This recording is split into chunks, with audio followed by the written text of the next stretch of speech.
Sensiz bu şehrin rengi karalı, açılan sabahlar günler saralı. Gözümden yuxunu həsrət aparır. Benim bu dünyamda her şey dayanır.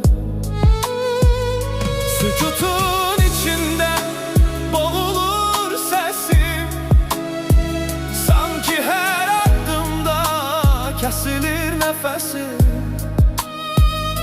Bu boşluk ruhumun en son qəfəsi.